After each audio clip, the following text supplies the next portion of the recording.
Good morning. Good morning, everybody, and welcome to our webinar this morning on migraine and mental health in women, addressing the challenge. As someone who suffers from migraine, I welcome this important event today. My name is Jacinta Hastings. I am the Chief Executive Officer of Bodywise, the national support organisation for eating disorders here in Ireland. Bodywise, we're a member of GAMIAN-Europe, and I'm a board member of GAMIAN. So for those of us who don't know us, GAMIAN is the Global Alliance of Mental Illness Advocacy Network. We're a patient-driven pan-European organisation representing the interests of persons affected by mental illness, and we advocate for their rights. Our main objectives in GAMIAN: advocacy, information and education, anti-stigma and discrimination, patients' rights, cooperation, partnerships, capacity building. So today's webinar, Migraine and Mental Health in Women, Addressing the Challenge. We have an excellent lineup of speakers for you. The webinar today is in conjunction with our colleagues in the European Migraine and Headache Alliance, EMHA. And I'm now going to pass over to our moderator, Elena, who is the Executive Director of EMHA. Elena, over to you. Thank you very much, Jacinta. Welcome to everyone here today to this important webinar. This is the first time in our life that GAMIAN and EMHA have a coalition and work together. This is the first time, but we know that it's a comorbidity. There is a comorbidity between migraine and mental health problems. And when we spoke first, we decided to coordinate this project and work together because of two reasons. One, there is many people with mental health and migraine, but there is a second one, which is there is many people with migraine, and therefore the side effects come to a mental health issue or problems, anxiety, depression. We all know, the ones who suffer this, we all know what this is.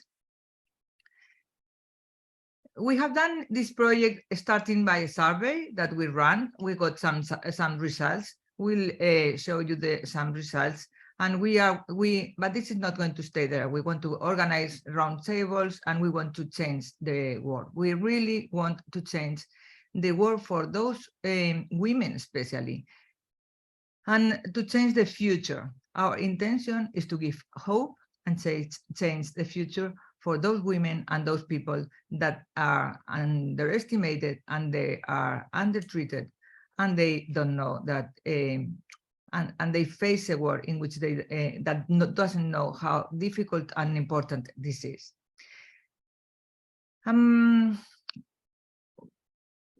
One thing that we also want is to raise awareness and give visibility.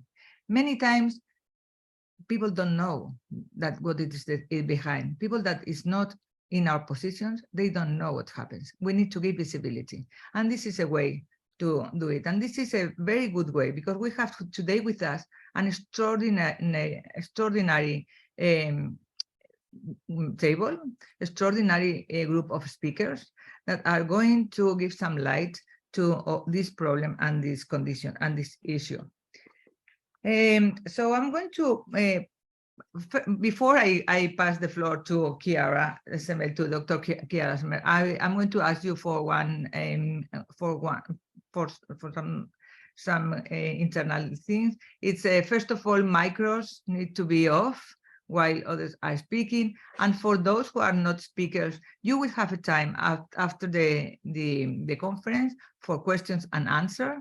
And you then at that moment, you will be able to open your micros. Please tell us to whom your question is addressed to, and then we will open the micro.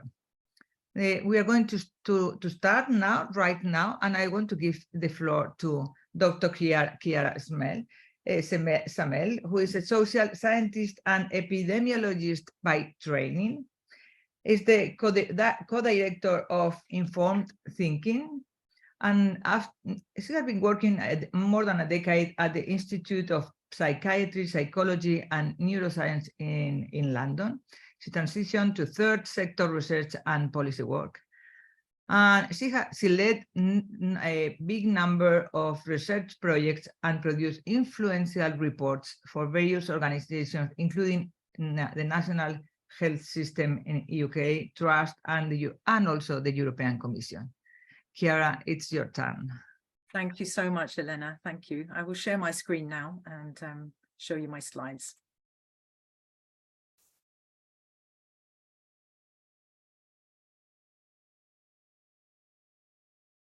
One second, I'm so sorry.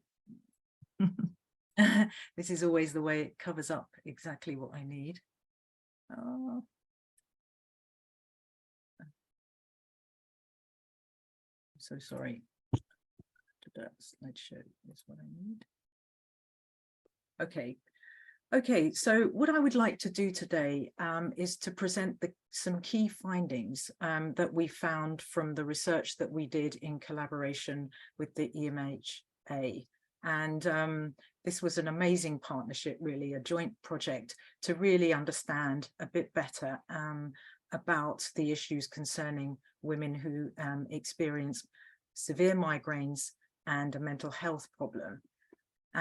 So what we did, first of all, was to create a project with several aims. And Elena has already mentioned the big aim of raising awareness around this comorbid condition of migraines and mental health, and particularly in women.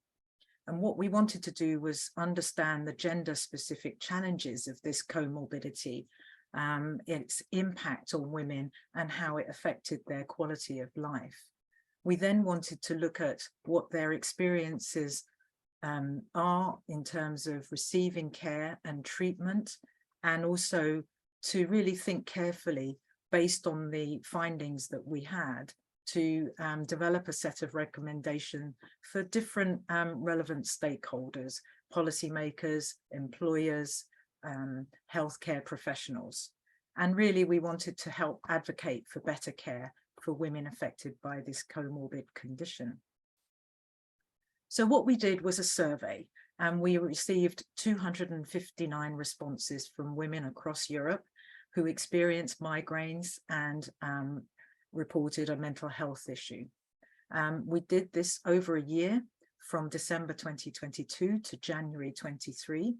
And we also conducted a workshop with various sort of women with lived experience of this comorbidity to really have a deeper understanding of what the challenges were for them. So I'm going to just give you a few percentages from the main report. I really encourage you to read the full report. It has lots and lots of information about how it affects women's lives and all the statistics as well. So I'll start with just saying that there were 77% of the women who answered our survey who had a mental health condition, and these were either diagnosed or they had symptoms of depression and anxiety mainly. The impact of having severe migraines and a mental health problem was, this is not an understatement, was debilitating for women. It really impacted quite heavily on their home life, their childcare responsibilities, their work life, and especially their social activities. A large number of them, 76%, knew that what their triggers for migraines were. They reported over 50 different types of triggers, bright flashing lights, for example, loud noises. Also, sometimes their mental health symptoms would trigger their migraines or made them worse. And because migraines were such an unpredictable thing for many women, they didn't know when they would happen or how long they would last for. So the focus for many women was around preventing migraines and trying to ensure that they didn't come. As I said before, the impact on their daily life was considerable, affecting all aspects of their lives. And this is a quote from one person who says, "My first migraine symptoms when she had experienced her first attack was like having a stroke. She said, after this, I was so afraid of getting attacks, I developed anxiety without knowing it was that. So this kind of gives you an idea of the relationship between having migraines and developing a mental health problem. I'm not necessarily talking about a causal relationship. I'm looking mainly at the association between the two. One can impact on the other and vice versa. So what was it like for women contacting health services? So just under half of the women contacted their family doctor or their GP for their migraine attacks and their mental health, trying to get some understanding of what this comorbid condition was like for them. Alarmingly, quite a few women mentioned that their symptoms of migraines, when they reported them to a health professional, weren't always taken very seriously. And this was actually quite troubling for the women. You know, sometimes it would be dismissed as just a headache, or just go home and take, you know, some painkillers, and then it will just disappear. But actually, it wasn't so simple. As many migraine sufferers know, it's much more than just a headache. So we can see from the people who answered our survey that just under half were receiving specialist treatment.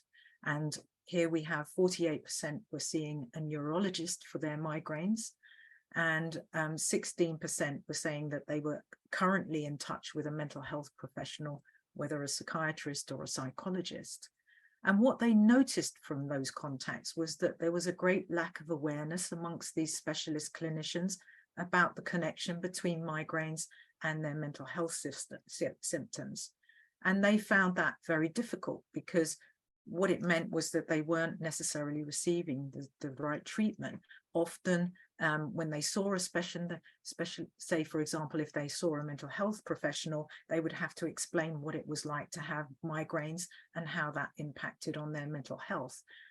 When they saw their neurologist, they would have to do the same, explain, well, actually, my anxiety gets worse because my migraines attacks are so bad. Or I'm so anxious about a migraine coming, I want to, symptoms of anxiety start to come up. And that was quite hard for these specialists to kind of understand the two and how they connected and interacted. So in terms of the treatment that women reported, 90% took prescribed and or over-the-counter treatments, which they bought from their local pharmacies.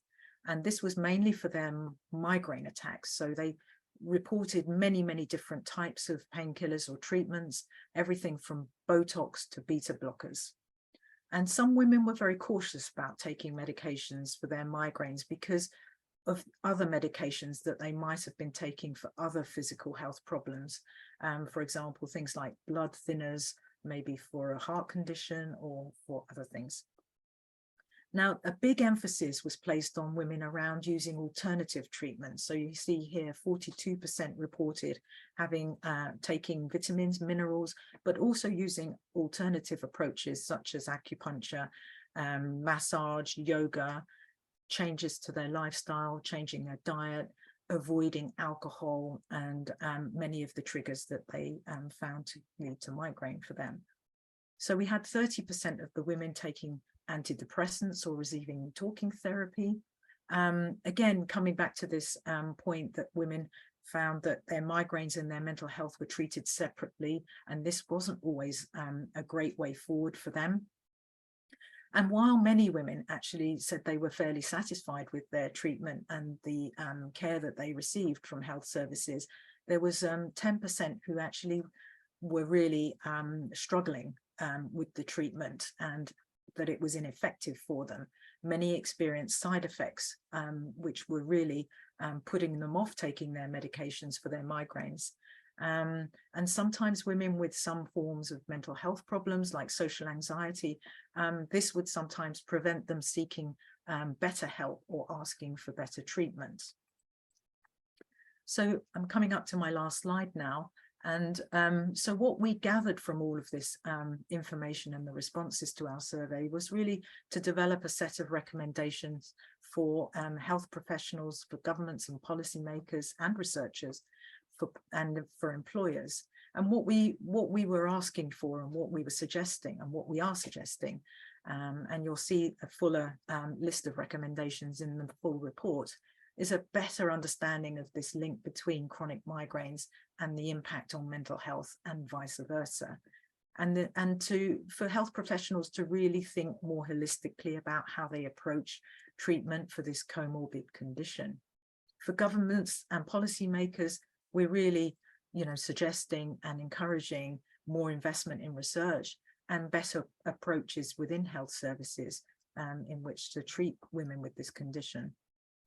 And again, to raise awareness around educating people to reduce the stigma, because there is quite a lot of stigma around both migraines and with mental health conditions. So when people have both, the stigma is literally amplified even more, and women really find it much harder. For employers, this is a very important thing, because what I haven't mentioned is that many women had to give up their employment, their work, because of their migraines and the impact on them and their lives. But actually, it would be good if employers also provided some adjustments to their working hours and also in the workplace in terms of perhaps better lighting or better rest places, etc., for women to work in. And I will stop there. I'm sure my time is up, and thank you so much for your attention. I will hand back down to Elena. Thank you. Thank you very much, Chiara. It has been very enlightening.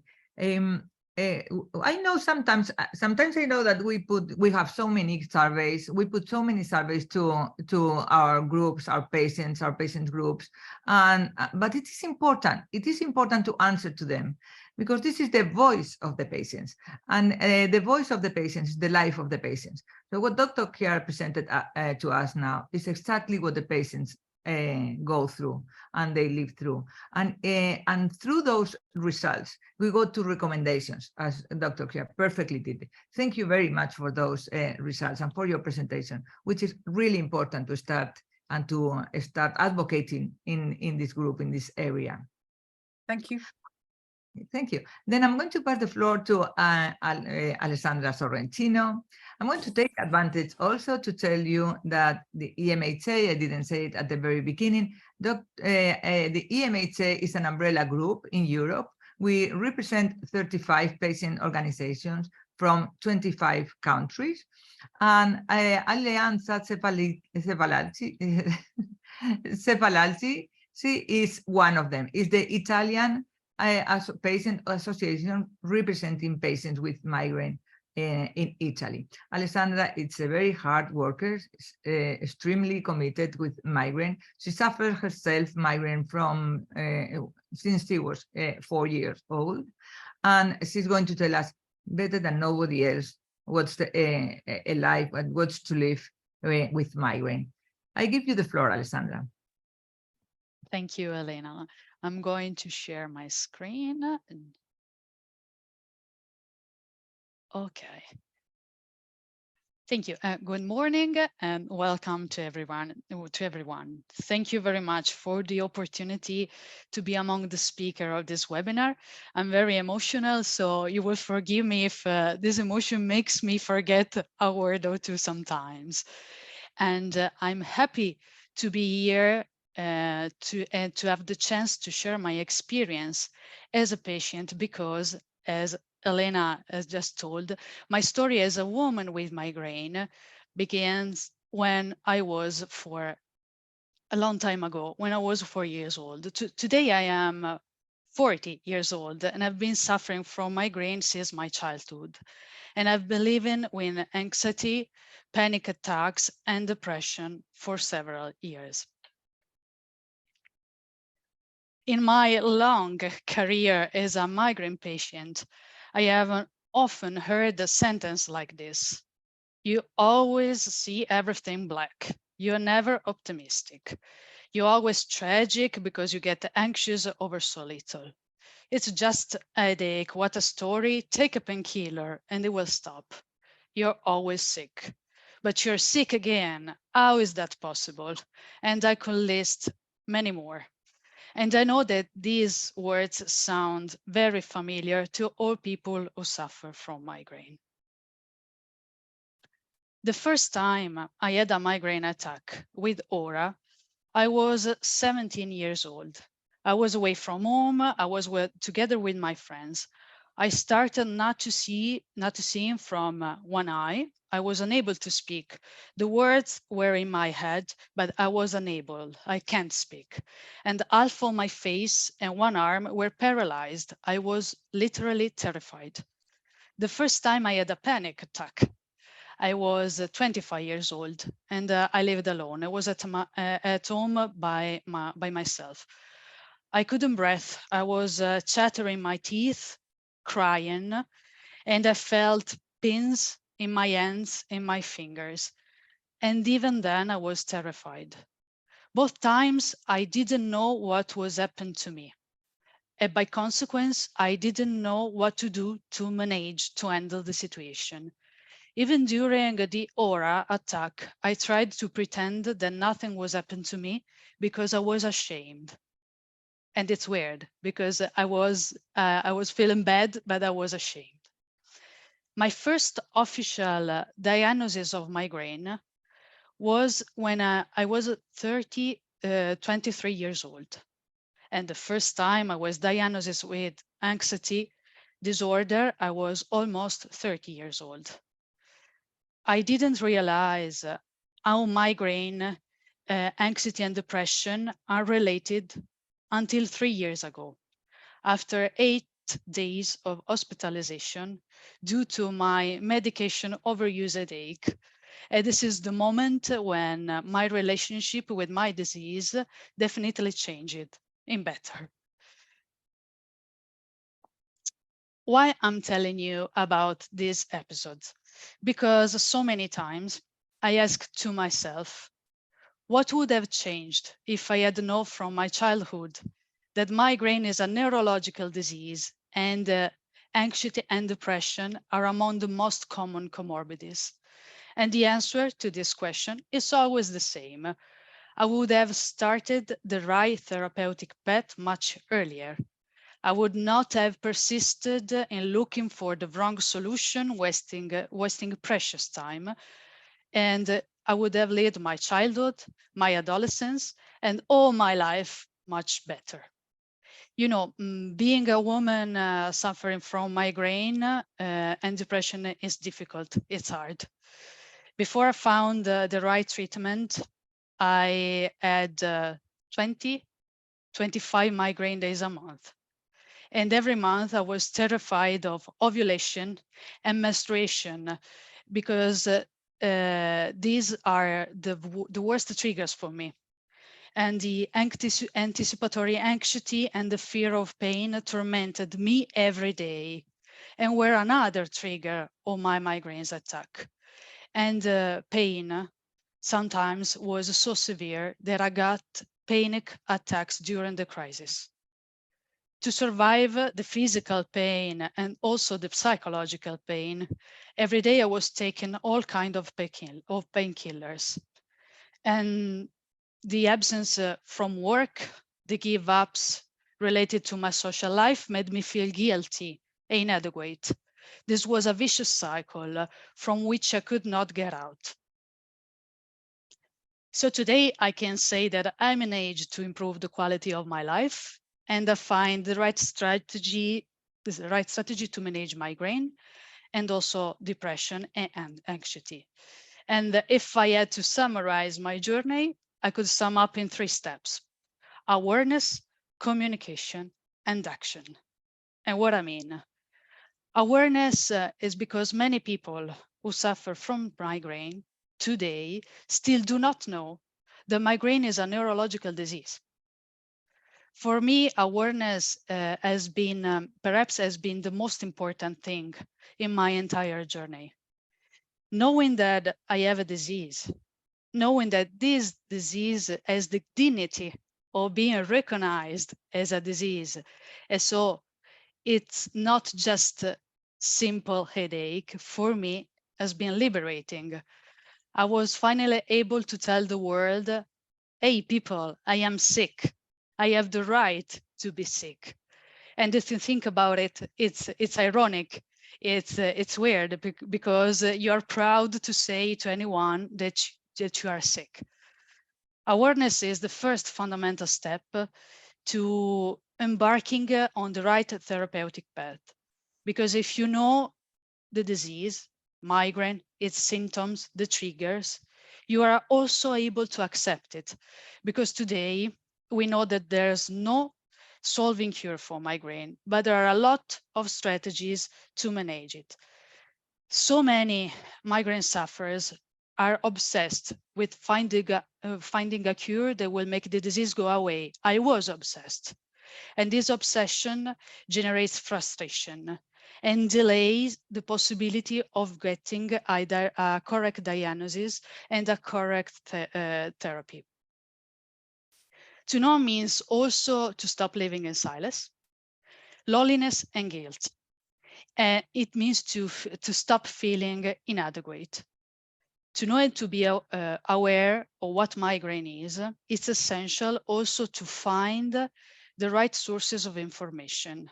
Because, you know, today, social media and the web in general are often populated with content unreliable. The second step is communication. Communication is... 1 minute. Yeah. I'm going faster. Communication means to feel free to talk about our disease with no guilt and no shame to our friends, partner, family, colleagues, and doctors, because it's important to talk to our doctors to explain how we feel and what happened to us. And when I started talking about my migraine, also through my blog, my social media, I did it because I was tired of being ashamed. I was tired of feeling alone, and I want to help people like me who were suffering in silence. It's not easy to communicate, but it's possible. The more you communicate, the more you seek a confrontation, the easier it will be. And the last step is action, because illness is not our fault. Illness does not define us. It's only a part of us, and that's why we have the power to manage it to get better. Pharmacological therapy is just one of the strategy. We have a lot of other strategies, non-pharmacological strategies. And for me, for example, a proper psychological support from my psychologist, for my psychiatric, for depression, regular physical exercise. I have limit. I know migraine does not makes me able to do anything, but who cares? I can exercise, just respecting my limits. Having a regular sleep routine, not sleep much more, not sleeping too little. Having also a regular diet, because I know that if I'm starving, this could be a trigger for me. So this is not perfect foolproof formula, because I have still fallouts. I have still difficult moments. I still cry. I still have panic attacks. I still have dark moments when I get angry because I feel wrong and inadequate. And the physical pain is much more easier to manage than my psychological pain, but I can do it. So I'm closing and I will give you my mantra, my personal mantra. This is the message I repeat to myself every day when I woke up. And when it seems that everything is dark out there, hold on, pain ends, because to feel better is possible. We have just to find our right path to the right therapy. So thank you so much. Oh, thanks to you, Alessandra. It has been a great testimony. You couldn't have to say it better, in a better way. And thank you for opening your testimony and your history to everyone. You may think that you are the only one, but you know, because you are advocating in this, that there is thousands of cases exactly the same. And this is a message for all those participants that are here listening to Alessandra and to us today. And that Alessandra said already, I just want to emphasize it, is please don't feel blamed. you are not guilty. This is a condition that we have, and we need to learn how to live with it, but we need to self-manage it in the best way, with no hope, no understanding, and no support from anyone else around. Alessandra is a huge champion, a great champion in advocating. You said three things that you are doing very well: awareness, communication, and action. So thank you very much, Alessandra, for your speech. Patricia is General Secretary of the Angelica is also a champion in our area, in our specialty. We are a little bit late on time on the agenda, and I'm not going to spend much time here. So could you, I give you the floor, Angelica, and you can start. Lovely. Thank you very much, Elena. Yes, so I'm a general psychiatrist and also I'm specialized in perinatal psychiatry. And I have been for many years the chair of the Women's Mental Health section in the European Psychiatric Association. So I'm going to talk about managing depression and anxiety in migraine sufferers. This study by GAMIAN, which was a fantastic project, really, has highlighted the very close relationship between depression, anxiety, and migraine. Migraine also has a relationship with other psychiatric disorders, but the most common comorbid conditions are depression and anxiety. And research, which I have to say, the research in all of this area of the comorbidity of migraine is very scarce, and a lot of it is methodologically not yet at standards that we would expect nowadays.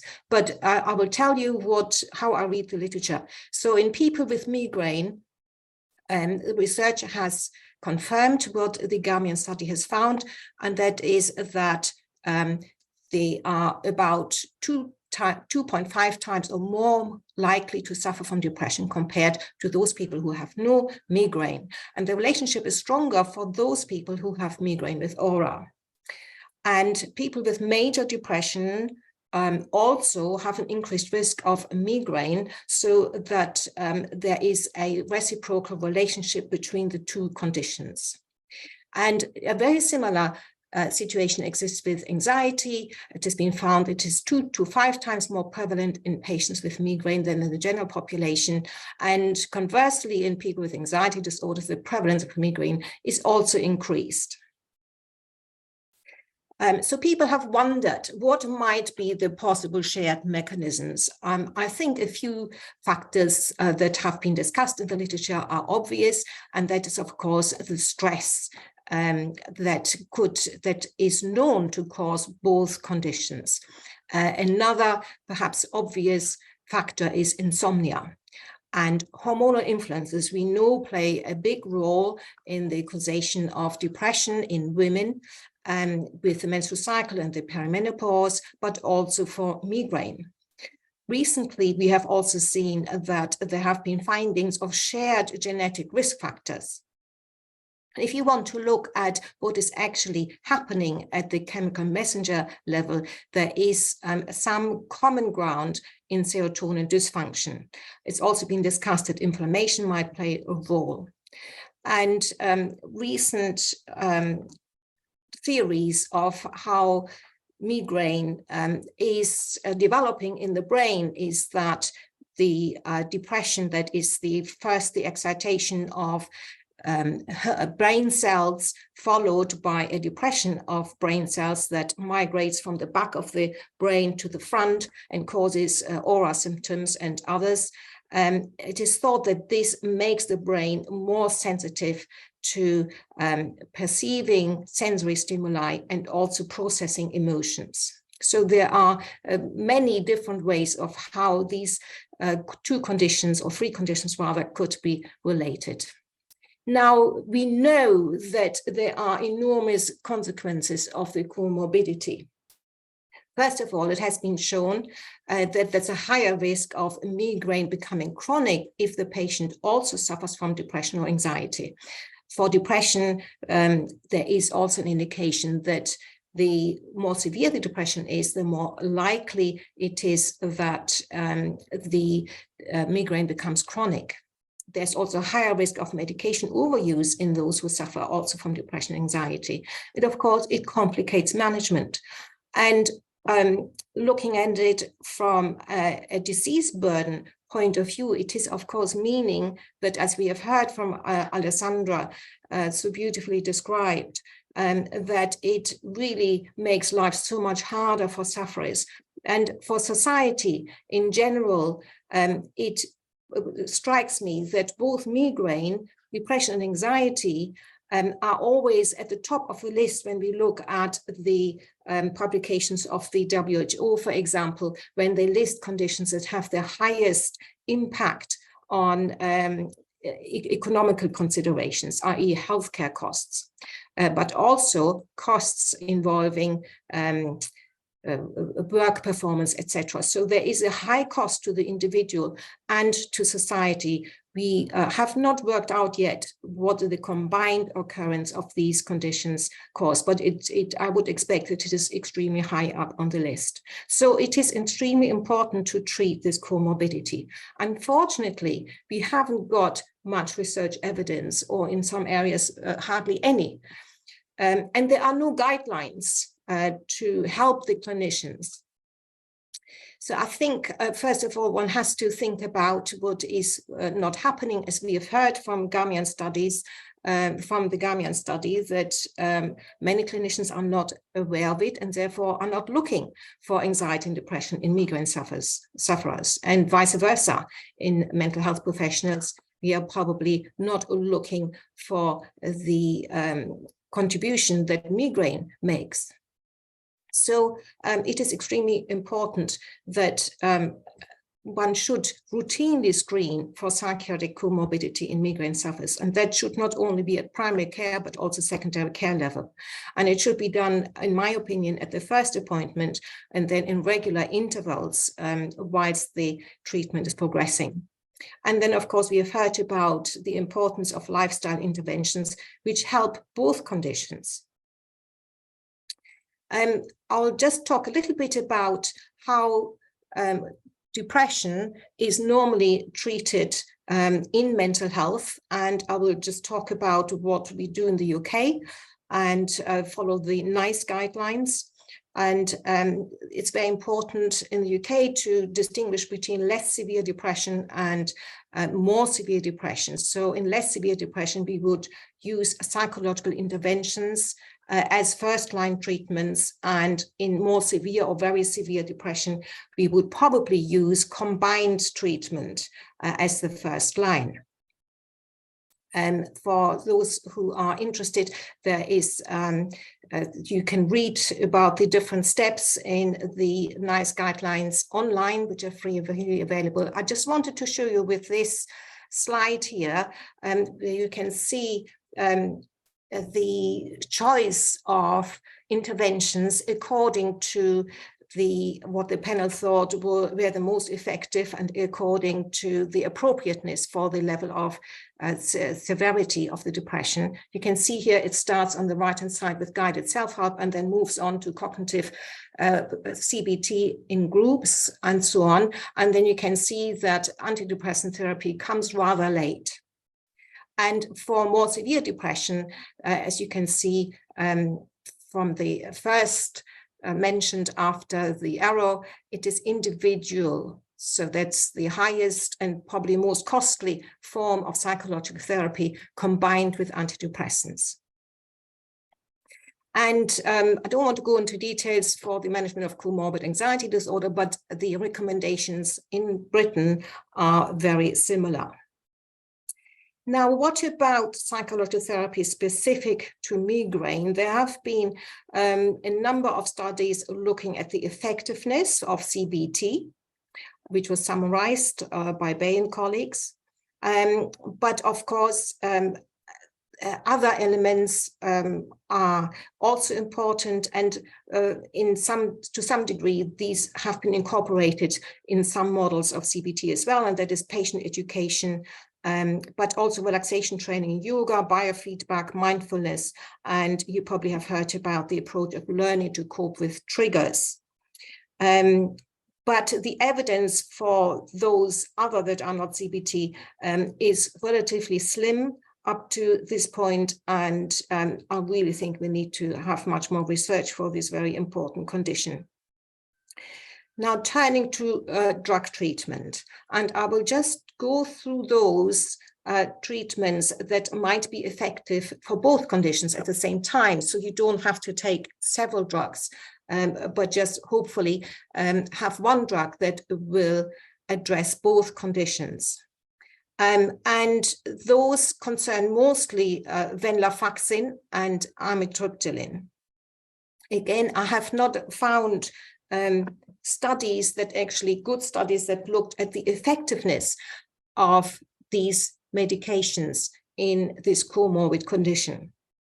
But we do know that venlafaxine is effective in anxiety and depression. It's effective for the acute treatment and for the prevention, and it is effective in migraine prevention. However, we do need most likely higher doses of venlafaxine in depression than you would for migraine. There are a number of side effects. So normally we would use venlafaxine not at the beginning of a treatment of depression, but later on, maybe if the person has been resistant or not being responsive to other medication. And the reason is because it tends to have more side effects. It may increase the blood pressure. It has some gastrointestinal side effects, some sexual dysfunction. In some patients, I have to say it is more, these side effects occur more than a general population, or more in those who receive placebo, but not everybody has these side effects. So they are relatively uncommon to common.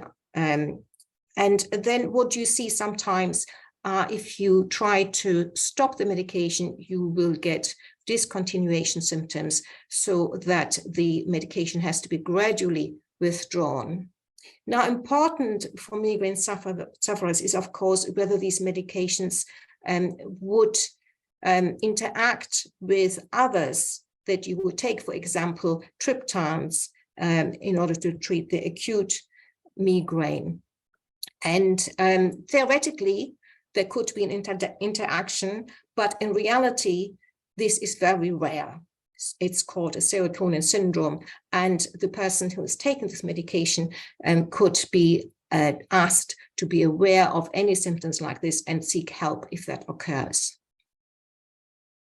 And the second main medication is amitriptyline, which again is effective in treating migraine and treating and preventing depression. But again, you need higher doses in depression. The main side effects are sedation, possibly weight gain, dry mouth, constipation, difficulties urinating, irregular heartbeat, and it is dangerous in overdose. This is the main drawback for amitriptyline. But as said, it's one of the few that is effective in both conditions.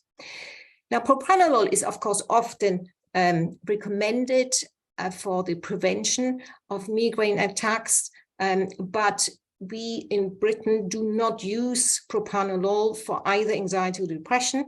The NICE guidelines do not recommend it because they feel there is not enough evidence that it works. And in addition, it is difficult in overdose. So there's a warning of overdose in patients with migraine and comorbid depression and anxiety. So we do not use it for either condition. Angelica, one more minute. Thank you. So the last drug we should look at is valproate. It is not indicated for the treatment of anxiety and depression, and I wanted to mention it because, as probably most of you know, it causes widespread harm to unborn children. So I would like to conclude that it's a very common condition, the comorbid situation. It represents a high burden for sufferers in society, but there is still a low awareness amongst sufferers and clinicians. There are no guidelines.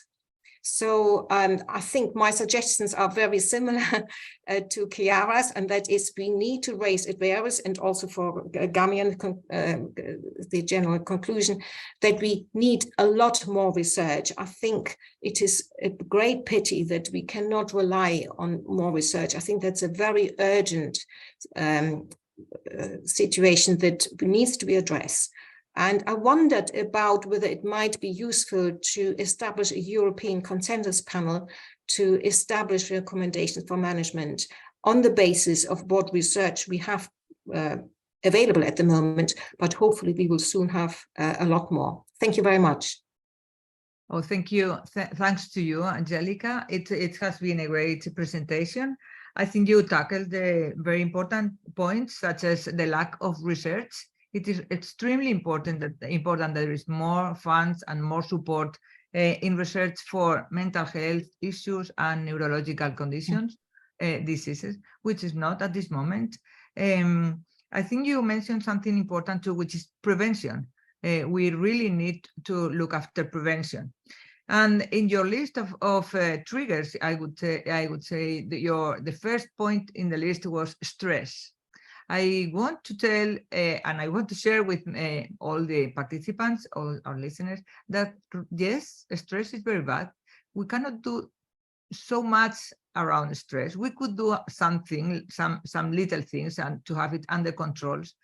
But it is important that that people know that bad stress is bad for everyone, not only for mental health issues or neurological. We cannot be associated to be stressed people, because we are not stressed people. We are normal people, and stress is playing that bad role in our life, like it is playing a bad role in people with other different diseases from other conditions.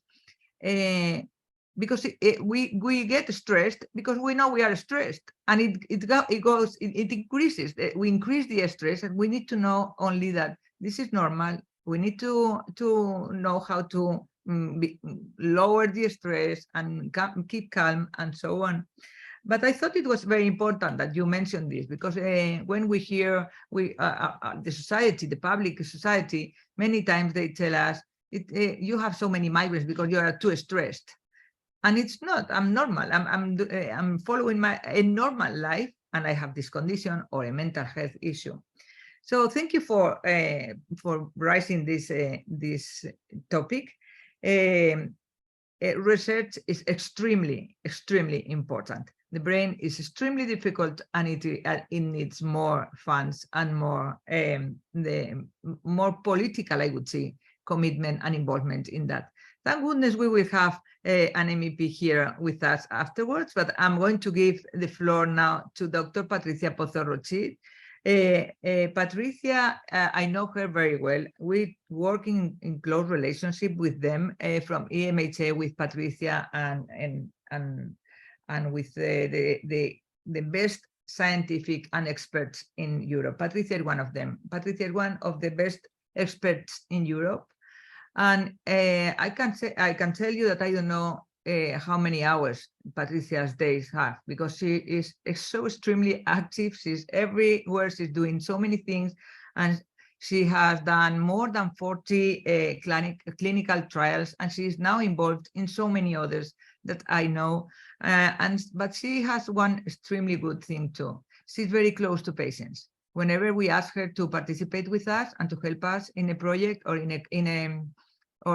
a seminar like this one, she takes time of her clinical time and comes and participates with us. So thank you very much, Patricia, for being here with us today. And I give you the floor. Well, thank you so much, Elena, for the kind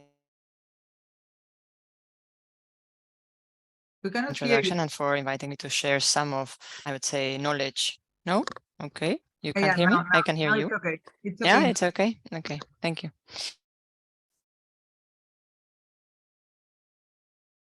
So I was saying thank you, Elena, to be kind of with you and share with you some. Let's see if maybe I can move. Yeah.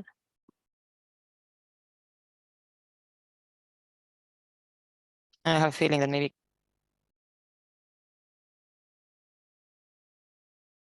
Elena, can you hear me now? I can't hear you. Not very, very well, but we can hear you, but you are not moving. No, yes, no. Yes, we can hear you.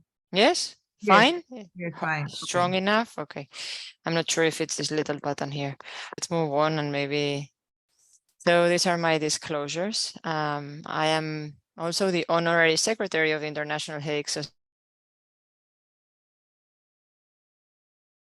Society, and that also work. And we founded a while ago a website for patients and clinicians to have tools to understand migraine further in Spanish. I work in a large university hospital in Barcelona, Spain. So migraine. Migraine is, very, very prevalent. More or less 12% of the population worldwide suffers from migraine. More women affected than men, although that especially is stressed in the middle-aged years where hormones have an impact on our bodies and on our brains. It is something that you have to, I think every physician in the world should know a little bit about migraine, because the prevalence is high, the incidence is high, and I don't think that so migraine patients should only be treated by neurologists. I think every physician should understand a little bit about migraine. The impact of migraine is extremely high. You can see here in the global burden of disease study that this in green or dark green colors, it is actually the neurological disease that has more of years lived with disability. And that is something that perhaps it's not understood, but I will kind of translate also this to you. As I was saying, that is quite large. We have around 500,000 people that our hospital has to directly attend.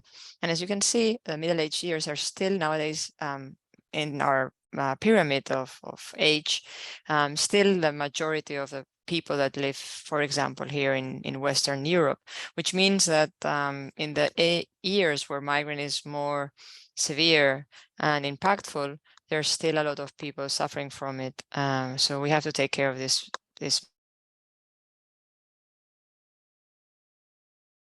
people and make sure it well. As I was saying, in Western Europe, migraine is the leading neurological disease that has more disease burden and impact.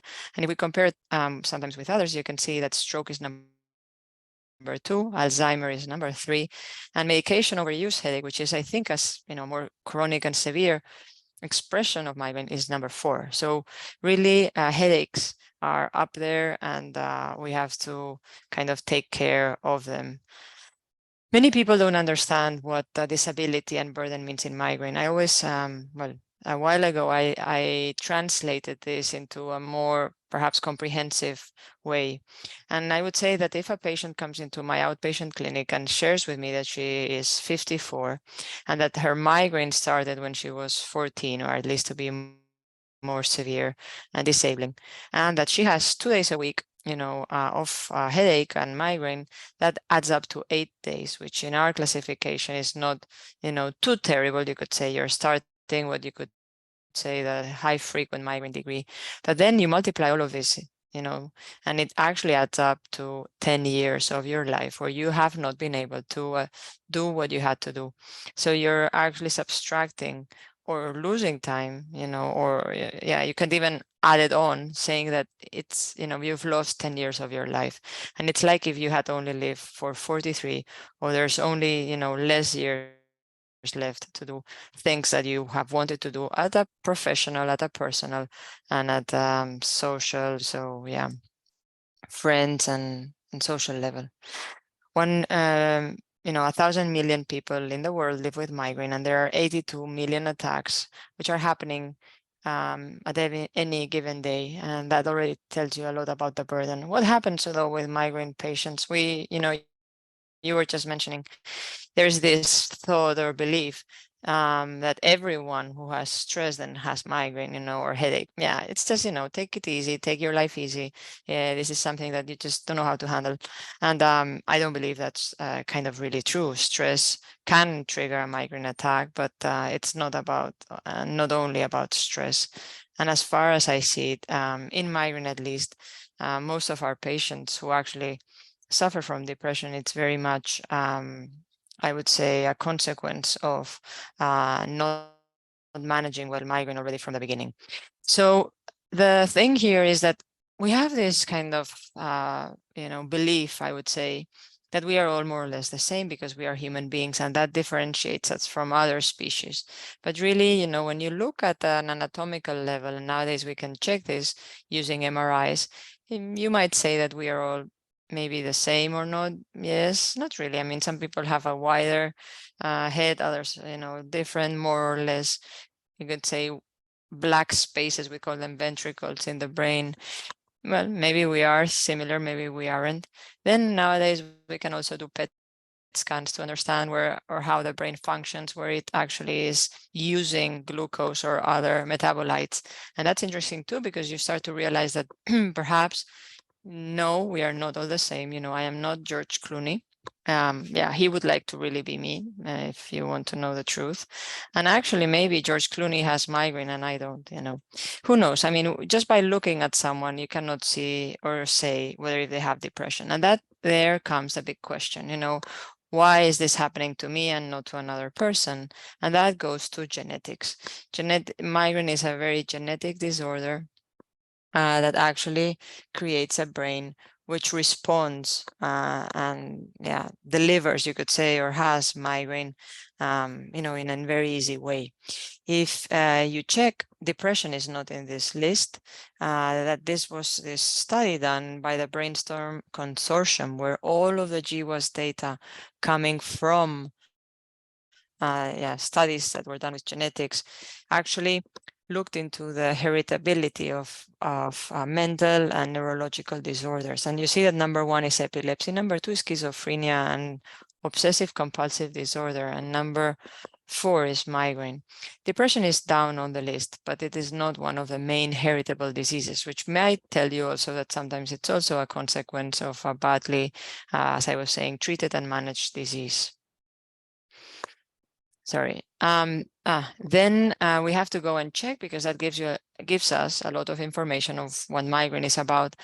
And nowadays we can do this, as I was saying, through genetics, because we actually see in this what we call a Manhattan plot, all of the little polymorphisms that are differentially expressed in migraine patients in comparison to those people who do not have migraine. We call them controls. And what we see is that most of the polymorphisms linked to migraine are related or linked to neurosensorial disorders and vascular disorders. So migraine could be considered in a genetic way a neurovascular disease. And I'm going to share with you one of the specific polymorphisms that has been consistently linked to migraine since the first GWAS studies were done more than 10 years ago. And this is TRPM8. TRPM8 is differentially expressed in migraine, and TRPM8 is the only nociceptive cold channel that we have in our bodies. A channel is protein that will actually help mediate in this case. So you could say nociceptive pain, which means that it tells you that your body is being too cold, and by being too cold, it should put warm clothes on, you could say. On top of it, TRPM8 actually, as it channels cool temperatures, this cooling effect actually has a normal effect on mediating pain, and that, you know, is normally linked in our case in the head to trigeminal activation. So when I actually read about the GWAS study, saw that TRPM8 was involved and understood what TRPM8 was doing, this suddenly kind of triggered in my head a thought, which was the fact that actually TRPM8 is not has already been shown not to be expressed in the same way depending on the latitude of the world that you live in. So all of us, Homo sapiens, moved from Africa actually because of climate change to northern, or southern first and then northern Europe. And by that, we had to adapt to actually see whether if temperature could be, you know, if we could handle temperature. And this channel, which actually helps you put clothes on when you're cold and allow you to adapt to temperature, has been shown to be much more mutated in the Northern European population, such as Finland, in comparison to African populations. So my thought was maybe then the global prevalence of migraine is different, and it actually slightly is. There is more migraine in European descent populations living nowadays in the United States and in Australia than sometimes in Asia and Africa. So migraine is a complex neurovascular, as I was saying, disease that activates or is linked to our, most of our brain circuitry.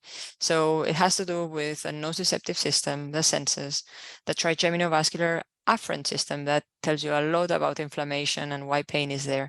Then a reaction, because our bodies, our brains always have a reaction if an input goes in and output goes out, and that we call the autonomous efferent system. And that then has an effect on the affective motivational system, which is why it then leads to behavior and maybe depression or anxiety.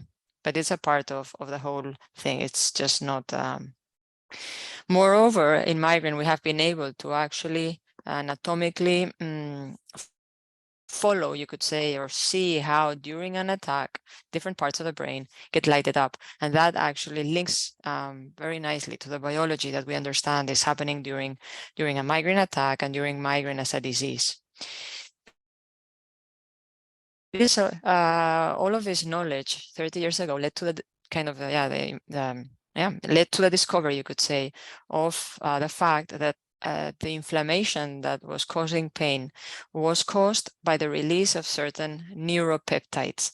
So neuroinflammation is actually a very important, you could say, part of the picture of what's going on during migraine and in migraine attacks. Within, all of the neuropeptides that have been linked to migraine, one recently has had more of an importance, and then that's mainly because we have been able to, by blocking or reducing its effect, control migraine quite well in many patients nowadays around the world with recently approved anti-CGRP therapies. So CGRP, this is our pictures of the first Annals of Neurology papers where Peter Goatsby and Lars Edvinsson published their findings. And nowadays, as I was saying, we already have in the market anti-CGRP therapies. Currently in Europe, we have antibodies. These are monoclonal antibodies. It's a way of delivering these drugs, and all of the phase 3 clinical trials with the 4 antibodies that we have currently in the market have proven that it is better than placebo. And actually, we are already administering this to our patients, and I can tell you that in real life we are seeing similar or even better results than what we were seeing in phase 3 trials. At the end of the year, we hopefully will also have GPANs in the market, which are the oral version of these antibodies that I'm showing on the slide. And you might say, why do we need new therapies? Because we already had therapies, and actually, some were just mentioned. Well, you saw that in the slides that my colleague, a psychiatrist, was showing, she was showing a lot of adverse events. And I can tell you that we have looked into migraine, and yes, many of the drugs that she mentioned favor treatment if you compare them to placebo, but when you check, actually patients do not want to take them, and that is partly because they are not effective, partly because they're very badly tolerable or tolerated by patients, and that has a direct impact on the adherence to this treatment. And we have seen in migraine that after 6 months, only 24% of patients are continuing with treatment, and after 1 year, only 12% with the standard oral previous treatments. So patients were not too satisfied when we were asking them about what we had before. And I can tell you that with the current drugs, satisfaction in our patients has changed. So in real life, I'm just showing one example of our hospital, which was published almost 2 years ago. We started treating with these new drugs the worst of our patients, our extremely refractory patients who had been waiting for new treatments for a very long time. As you can see, for example, in this cohort of 155 patients, most of them had chronic migraine. This means that they have more than 15 days of migraine per month. So 22.9 as a mean of headache days, 17 migraine days, and they had tried more than 4 classes of treatment. They look alike many of the cohorts we were treating at the beginning of this new therapeutic era. Most of them had medication overuse. If we check the anxiety and depression scales, they had anxiety and depression. And when we treat these patients, we see that they improve in everything. They improve in anxiety, they improve in depression, only after 3 months of an appropriate migraine-specific treatment, which is effective. And so the efficacy is very good, and it is really nicely tolerated. You can see the scores of BDI-2 and BI, for example, talking about anxiety and depression, how they improve just by 3-month treatments. And we also see in real life that we have patients who respond at 50%, a 75%, or even 100% to these drugs. And that tells you a lot about how we are going to, with this new advance, but with the other research that we are currently also doing in our field, properly phenotype patients to their biological reason, or part of what the biological mechanism in migraine is about. And that will actually allow us to do precision medicine in migraine in a near future. Just also, if you perhaps were doubting what I was saying, this is the APPRAISE trial. This was the first trial to compare erenumab, one of the anti-CGRP antibodies, against the standard oral of care. And you can see this was a primary composite endpoint, where at 1 year we were checking who was still on treatment in both arms, and what who was actually 50% responder. And you see that there are 7 more chances to be a responder if you are in the erenumab arm. It's extremely high. The difference in efficacy and tolerability is fantastic. And if we actually ask patients whether, if using a PGIC scale, which is a patient global of impression in change, in my life, how my life has changed, there are 14 more chances of actually being happy if you're in the erenumab treatment. So the satisfaction of our patients has dramatically increased with the new treatments. And actually the European Headache Federation guidelines now, after all of the new data that has been pouring from real world in the last years, just after approval of these drugs, very recently actually, these drugs were approved here, for example, in Spain in 2019, we are now able almost to say that this type of drugs should be at least first line of treatment for our patients. And that, I think, is a powerful message that patient associations like yours should be helping us, to convey to authorities in order to be able to treat our patients earlier, to prevent depression, to prevent burden, and to actually allow patients to have a more happy life. So thank you. Thank you. Thanks a lot, Patricia. It has been really an illustrating presentation, very much updated in treatments and what we can do. And we see that you tackle also this comorbidity we were speaking before about mental health issues and migraine. Because we are a little bit late on time, I'm going to give give the floor to our MEP today here. Let's see if MEP Radka Maksova, you're here. Our MEP is here since the beginning today. I have to tell you that this is extraordinary for us. And I have to give you all 100,000 thanks for this, because we really need you to listen to us. And we really need you to know what is missing and what's the unmet needs that we have. And we were talking about research, the importance of research, the importance of this access to the new treatments, so many things that we have. But if we don't tell that to you, we cannot do anything by our own. So thanks again for your sensibility today to be here with us. We have at the European Parliament, we have the European Migraine MEP group. I kindly invite you to participate, to become part of it. I will give you some more information, and we could tackle also these mental health issues in that group too. And I'm going to give you the floor to tell us, and I have to tell you before that we have a lot of questions, many questions through all our ways, our tools, and already we have questions for you. So please go ahead. I give you the floor, and it's your time. Yeah, thank you very much, Elena, and believe that we need you also, because without your experience it's not possible go ahead.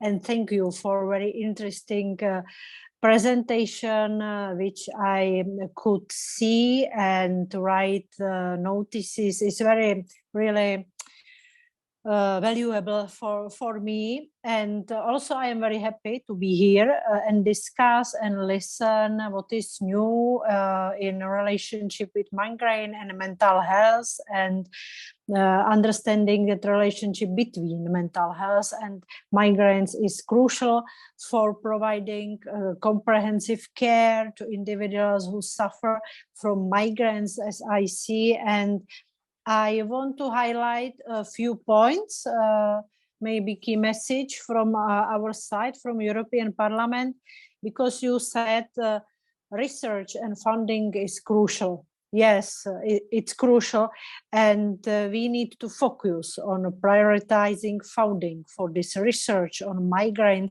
and mental health conditions. I am sure that thinking of European Commission about mental health and the other thing is changing, because under your pressure, under our pressure, and we need to go the same way. And investment can lead to more effective prevention methods and treatment. Second, healthcare access is also crucial, because we know that it is not equal. We need to ensure equal access for all individuals, for regardless of location and gender, and also socioeconomic status. It is really a problem. And also we need to bring concrete steps to bridge gaps in access to treatment, therapies, and prevention measures. These measures was mentioned also by young people during conference of the future of the Europe, that access for healthcare is for them crucial. Another important point is focus on public awareness. As said Alessandra, as I know well, it is necessary to work with public education, not only with patient, but also with young people about the nature of migraines and eliminating stigma surrounding mental health condition through school programs, campaign for the future. And also crucial, I think, and good way is coordination across borders. I think we need to be better in this way, and challenging cross borders cooperation, and it can lead to improve research by sharing data, resource pooling, or preparing standardized guidelines.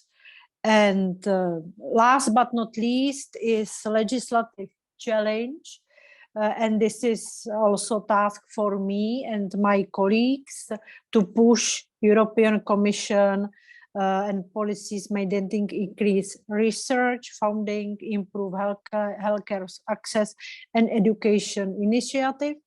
I think that we have a really good opportunity to make a lasting impact on the lives of individuals affected by comorbid migraines and mental health conditions, with a specific focus on women.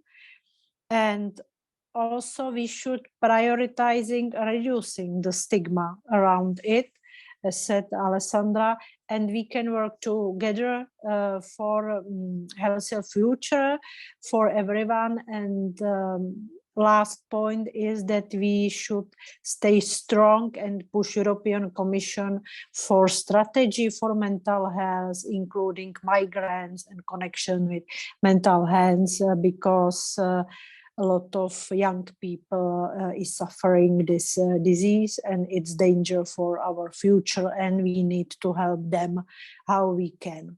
Thank you very much for being with you, and I stay to the end to listen the other information for my work. Thank you very much.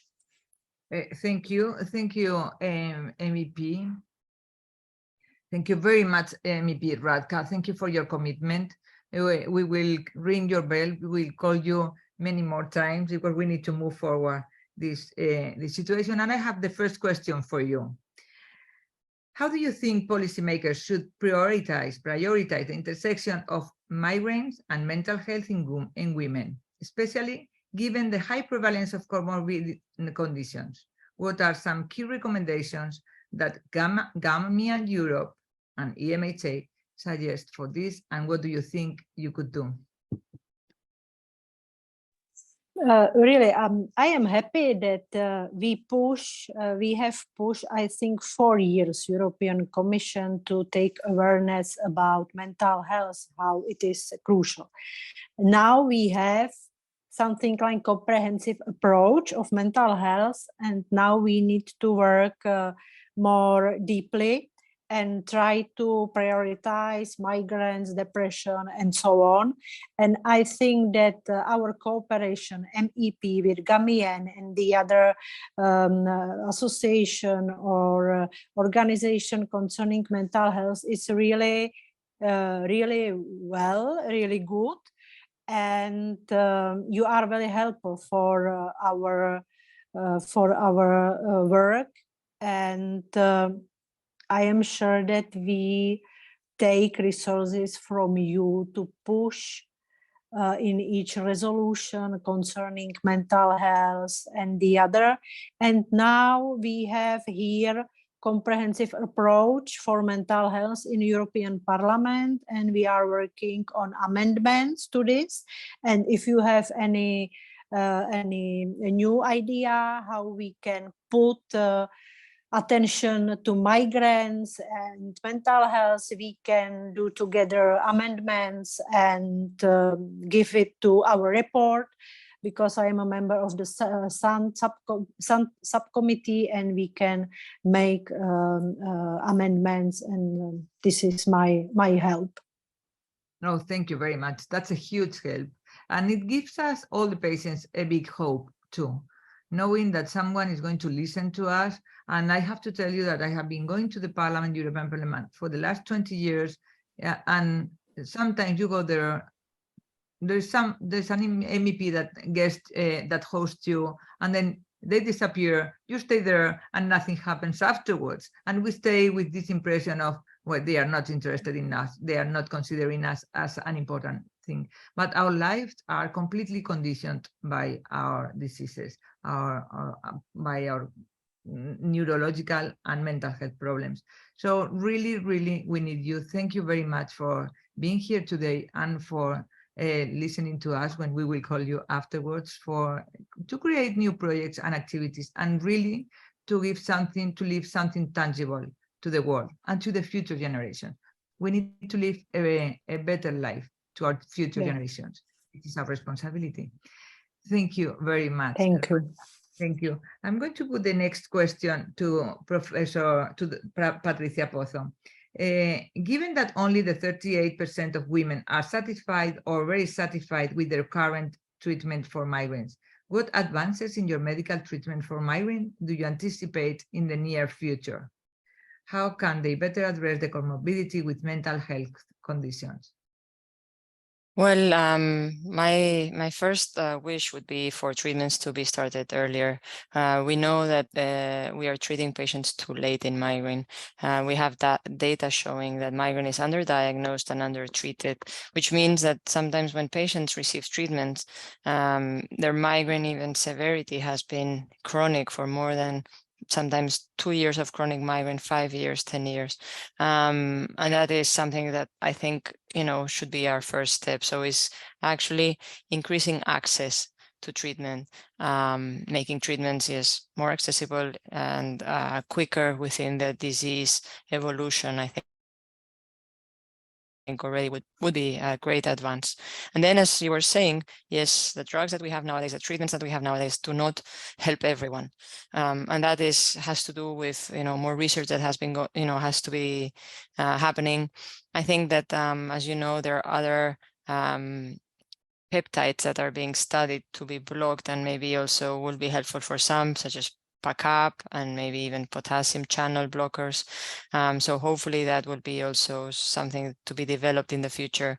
We could also and can also so treat at the same time anxiety and depressive symptoms if they're there, for example, as it was already mentioned, with drugs like amitriptyline, but others, and at the same time give migraine treatments, you could say. So you could also do concomitant treatments, coadjuvant treatments, probably neuromodulation will be also there in the future to be able to, for us to offer to our patients.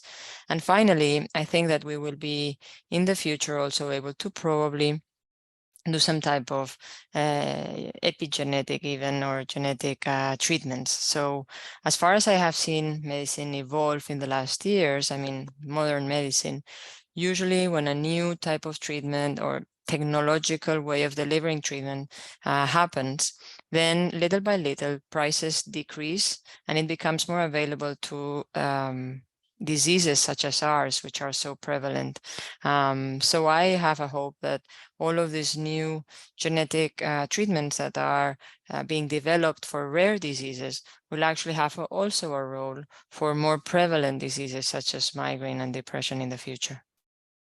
Oh, that's great news. Also, I hope that with less side effects, that many of those old treatments for mental health that we used to have before. Totally, yeah. Yes, go ahead. No, I would say that is the main, important thing to always consider. And I think that is why this new therapeutic era is so well accepted by patients. And that's mainly because there are extremely few side effects, as you know. Yes, I know by experience. I know very well. So thank you very much. Well, I asked the participants to stay a little bit longer in the conference if they want, because we need there's some important questions, and we have and we're going to enlarge it a little bit. If the questions that will not be answered, some very personal ones that are, we will try to send them to our speakers or to where you are addressing them, and also all the presentations will be sent to everyone that has registered in this webinar. And you will have the webinar at the website of GAMIAN and at the website of the EMHA Alliance. So don't worry, you will have access to this webinar again. And this is now, and for the speakers, if you want to put your camera on, it will be great for the participants to see you and to remember you and what your presentations were. This is a question now for Alessandra. Alessandra, how well do you believe patients' voices are being heard in Europe, especially in the context of migraine and mental health conditions? Do you think their concerns and experiences are adequately addressed by healthcare providers and policymakers? I think that patients and the patient association have done a good job, but we have a lot of job to do. And that's why I believe that advocacy, patient advocacy, is the best tool to speak to talk to doctors, to other patients, to policymakers. And that's why I believe that Alleanza Cefalalgici and other patient association, and also EMHA, are really are doing a good job to make our voices understood and listened. So we done a great job because in Italy chronic migraine has been recognized as a social disease, and this is a very important step, but this is the first. Now we have to do a lot of things, and I hope I can do more and more, and also other patients can understand that our voice is really important. Yeah, and this recognition that you have migraine as a social disease, it has happened only in Italy. Yeah. So MEP, that I see that you are there, Radka Maxova. One of our tasks should be to globalize, as everything is globalized, to globalize this recognition to all Europe, to all the countries in Europe. We should have to make this condition to be recognized. And it will be easier then for all the mental health conditions that come as a side effect and as a primary condition too. So let me put a question to Angelica Wieck, Secretary of the European Association. A question: do you think healthcare professionals can better integrate care for migraine and mental health conditions like depression and anxiety? What training or practices should be implemented to understand and treat these comorbid? Excuse me. Yeah, sorry about that. Yeah, so in terms of training, I do agree that the awareness amongst psychiatrists, but also amongst primary care physicians, is really very low. And I think it should be included in the specialist training and undergraduate as well. It should enter textbooks, and I'm not sure how to go about it, but I think we as medical professionals have a responsibility there. And also organizing events, like, for example, GAMIAN could organize events for example, the European Psychiatric Association. It could be part of a Congress symposium, for example, and maybe publishing a review in the European Journal of Psychiatry. So that would, I think, help to raise awareness. And in terms of clinical care, I think that requires quite careful thinking, because it is complicated to have, for example, I think patients in your study suggested that one should have joint clinics.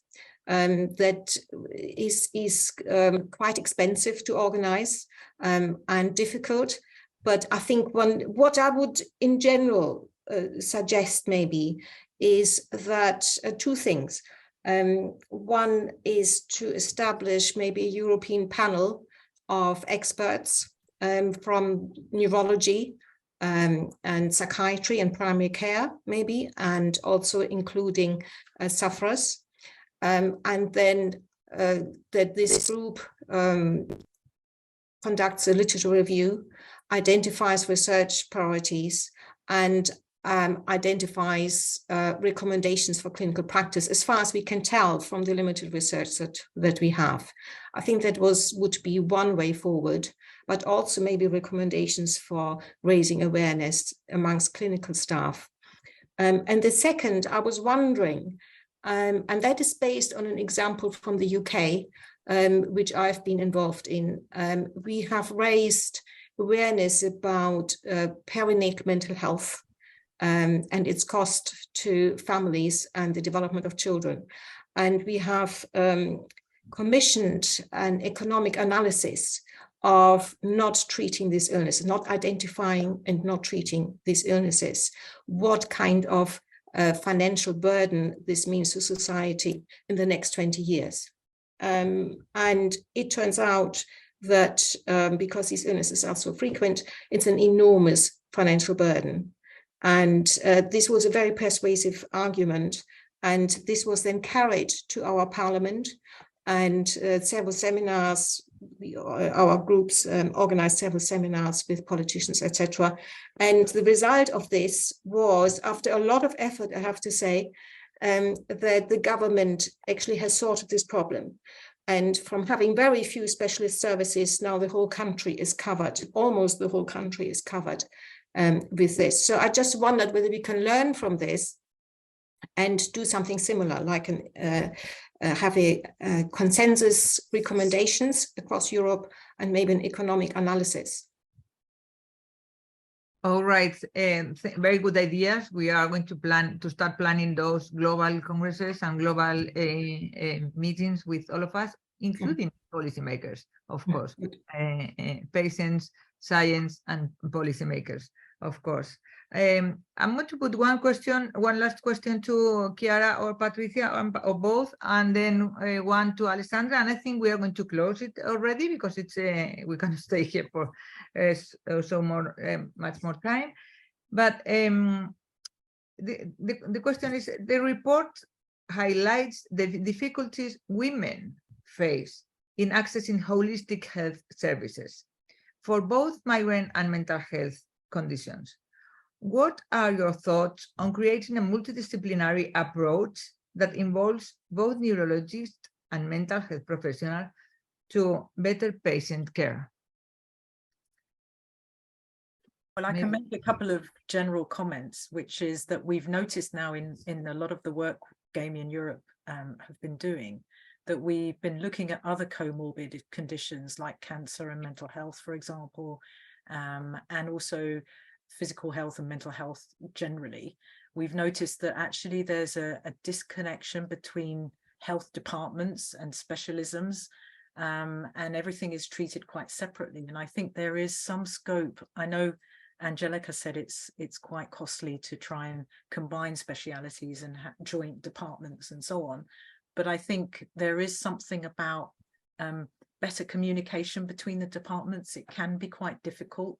For example, if a psychiatrist wants to talk to a rheumatologist, it can be really quite hard to get through to them as well. So I think there is something about first improving the communication between specialists, you know, of different disciplines, different branches of medicine.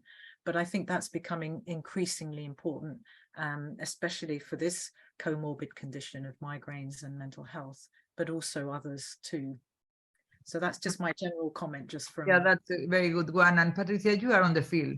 You are there. You are chief of a service, the Valdebron Hospital. Well, my job is to listen to the voice of service users and carers, and you know, we hear what they say, and we try and, you know, make sure that treatment and care can be improved in the ways that would help them better.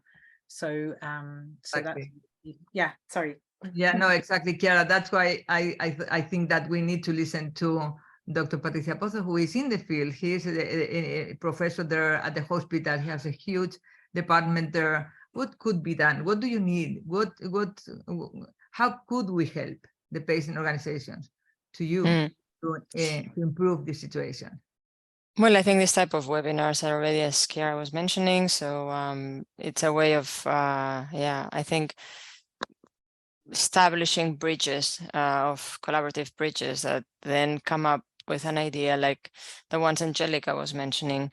I do think, though, that it is nice to have, and we should be working on creating some type of expert consensus and just sit around the same table and understand, you know, what is needed and, you know, in which step of the whole clinical pathway to actually improve care for patients and address their needs. But I also think we need a lot of data. We need data on how migraine and depression in this case are naturally or not linked, what is the interrelationship between them, and that at a more biological level, but also then moving towards care, we certainly also need to understand how we can offer more of a multidisciplinary approach. And that actually in Spain is not that easy, because all of the mental health disorders are treated in a separate, almost clinical pathway. I think this was a decision made, at least here in Spain, many years ago, which I'm not sure favors, you know, what patients really need, you could say, because in order to receive appropriate mental care, you actually have to kind of divide the path, and you're not physically in the same building. Psychiatrists are separated from neurology or other specialists. So that creates also, you know, a natural, you could say, or a physical barrier, which is somewhat hard sometimes to overcome. And I also think that psychiatrists, I mean, you have a lot of work, because all of us can have, you know, mental symptoms, you could say, or disorders. But I mean, having said that, I also agree that there is a very, you know, I would say little interest or knowledge on what really migraine is about. And it's not just about, you know, I'm a bit depressed and then I have migraine. It is kind of a real disease, a real very burdensome disease with a lot of biology behind it, which I think for a group of psychiatrists, it could be very interesting to better try to understand why, you know, depression is there in migraine, but also in other diseases. And sometimes I have a feeling, yeah, that maybe you have, of course, too much work, but it would be interesting to see, yeah, kind of subspecialties within psychiatry that actually address mental symptoms or disorders in certain diseases. So also a bit of more of specialization from the part of psychiatry. Well, you already said it, so you are lost now. You know that I'm going to call you to work on this and improve this situation. It would be great if we could approach a little bit those mental health departments to the neurological department, and then make this comorbidity a little bit easier for both. This situation that it looks like it's no important, it's extremely important, because we sometimes that we have both conditions or both situations, we go to one department, get one treatment, and go to the other department and get a different treatment or another treatment that makes plus and plus and plus and plus treatment. And I'm going to vote here to the cost that it takes to the healthcare systems. So it is also a policymakers issue, because that increases the cost of the policymakers, that increases the disability that we have because of the side effects and so on. If that could be organized and well planified, it would be we would have a much better, healthier society. Let me go and end this turn of questions because of the timing to Alessandra for the last question to you, and then I will give the word to Jacinta to wrap up. Someone is interested in asking you in knowing how many days have you taken off from your work, or how it has been your relationship, how was your job impacted by the days off that you took because of your migraine? Oh yeah, good question. Working with migraine, it's really hard. It's not easy. In my experience, in some cases, I was bullied, and I had also to change my job. And often when I went to work, even if I was sick, I took painkillers and then I went to work because I was afraid of being judged, of being bullied, and it was really, really hard. And that's also, this is the reason why I started to talking openly about my disease through my blog, through my social media, and also to my colleague, because now I'm very lucky because my colleagues support me. And when I'm sick, I can work from home. I can take my time to manage the crisis without feeling guilty. And then when I'm at home, even if I have a migraine attack, I'm able to work to do my job. But I'm very lucky. This is not the situation of all the patients, and that's why a project like the Migraine Friendly Workplace is an important project, because we need to talk to our colleagues, to our chief, and explain how it's difficult to work with migraine, and that sometimes there are just little accommodation that can make our life easier, that can make us able to work and not to stay at home or come or go to work, going to work even if we are bad. So I hope that this project, the migrant-friendly workplace, will be really the path to improve the situation, because working with migraine is really hard.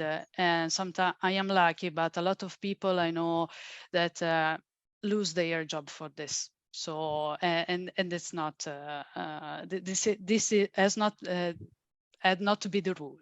The rule is to be supported and understood, and to have a workplace inclusive. Yeah, included. Inclusion. Yeah. We need to work. We cannot be in a corner. Even if because if a workplace is inclusive for me, that I suffer from migraine, I'm sure it will be inclusive for all people, even if they don't suffer from migraine or other disease. Exactly. Thank you, Alessandra. You mentioned the Migrant-Friendly Workplace project. This is a project that EMHA started 2 years ago. I have to tell you that it's been very, extremely successful. We have a huge, important companies now calling us, asking us for this recognition, the Migrant-Friendly Workplace. We're going to sign it with GAMIAN, by the way, after this meeting. And this is a project, you have it at the website of EMHA. It's a project with through which we want to give visibility to this condition. And we know that this is an invisible, all of those, the topic we are speaking today are invisible. It's very difficult for our colleagues, the people that is around us, to believe and to understand what we say. They cannot see any change in ourselves apart from this eye hanging or from some of our behaviors. But and we hide it. We try to hide it. As you very well said, Alessandra, we don't want to say it because we don't want to be blamed, or we don't want to be pointed by the rest, telling us that we are weak people, or we are using it as an excuse, or we are always to say we are complainers, we are always willing to take some time off and so on. And it's nothing to do with that. So in order to give visibility to those workers, 1 in 7, by the way, with migraine, we created this migrant-friendly workplace. If by any chance you have a company or you know anyone around you with a company, please ask them to join this migrant-friendly workplace. You can ask for more information in Italy, for instance, to Alessandra, to the Alianza, or in general at the European Migraine and Headache Alliance, and you will have there the contacts in each of your countries in Europe. Well, I'm going to give the floor to Jacinta. It's time to close. I think it has been a great, extremely important and interesting meeting this morning. Thank you to all of you, to all the speakers and extraordinary experts for your inputs, your presentations. Please, Jacinta, I give you the floor and you can close and wrap up. Thank you, Elena, and thank you all. So for me at this point, it's just to say that our presentations, I think you'll agree, have been excellent, informative, and very thought-provoking. So thank you, Kira, Alessandra, Patricia, Angelica, Radka, and to Elena, our moderator, and of course to you, our participants. So at this point, just to let you know that the report, Migraine and Mental Health in Women Addressing the Challenge, a joint project between GAMIAN-Europe and EMHA, is now available, and I think it will be in the chat shortly, but also on both of our websites. So please do follow up with the contents of the report. Okay, so thank you all. That's it from us, from a great webinar, and hopefully we'll see you again. Thank you.